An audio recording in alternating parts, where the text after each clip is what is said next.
जन्माष्टमी का दिन पूरे घर में खुशियों और भक्ति का माहौल लेकर आया था।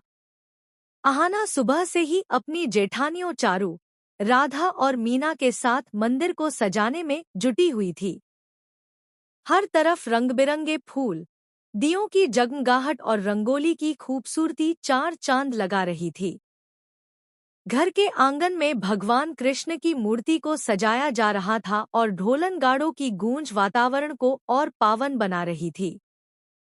अहाना का चेहरा खुशी से दमक रहा था, लेकिन उसके दिल में एक डर भी था कि कहीं दुर्गा देवी की इज्जत पर आंच न आ जाए, क्योंकि वह जानती थी कि तिशनी ठाकुर और छोटी चाची हमेशा ही मौके की तलाश में रहते हैं ताकि अहाना को नीचा दिखा सकें।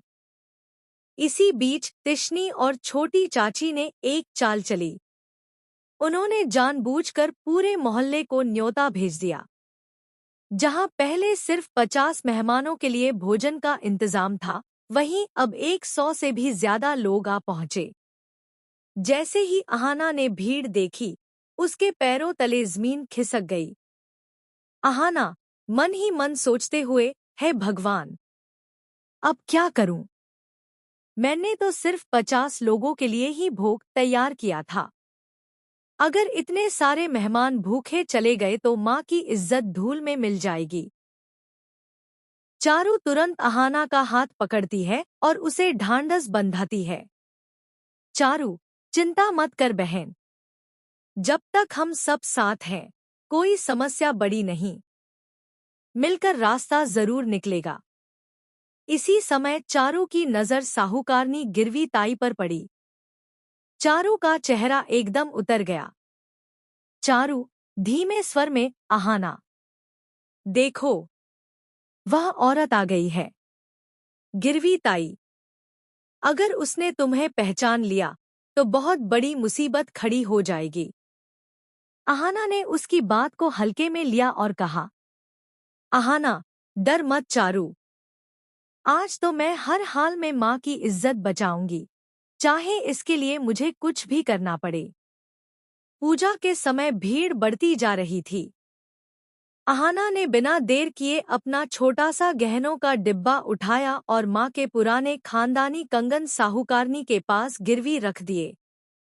उसे सिर्फ 500 रुपए मिले, लेकिन उन्हीं पैसों से उसने अतिरिक्त भोग तैयार करवाया और सभी मेहमानों को आदर सत्कार के साथ भोजन व प्रसाद परोसा। लोग भोग की प्रशंसा करते नहीं थक रहे थे।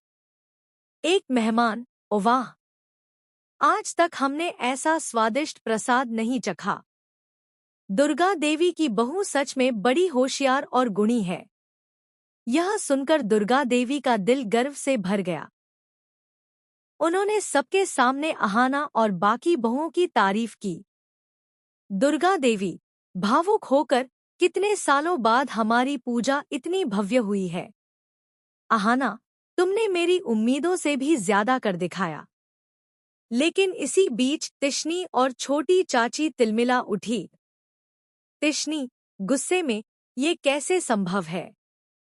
हमारी तो पूरी साजिश नाकाम हो गई। आखिर इतने कम समय में अहाना ने इतना बड़ा इंतजाम कैसे कर लिया? उनकी शंका सही थी। दूसरी ओर पलटू दादा, जो हमेशा अहाना को नीचा दिखाने के मौके ढूंढता रहता था, उसकी नजर भी साहूकारनी पर पड़ चुकी थी। वह तुरंत उसके पास जाकर गुपचुप बातें करने लगा और यकीन कर लिया कि वही घूंघट वाली बहू असल में अहाना ही है, जिसने कंगन गिरवी रखे थे। पलटू दादा मन ही मन मुस्कुराया। पलटू दादा, मन ही मन, अब मजा आएगा। इस बार मैं अहाना की पोल पूरे परिवार के सामने खोल दूंगा। पूजा समाप्त होने के बाद उसने साहूकारनी को घर में ही रोक लिया और सबके सामने हंगामा खड़ा कर दिया। पलटू दादा, तेज आवाज में, सुनो सुनो सब लोग। ये अहाना, तुम्हारी लाडली बहू,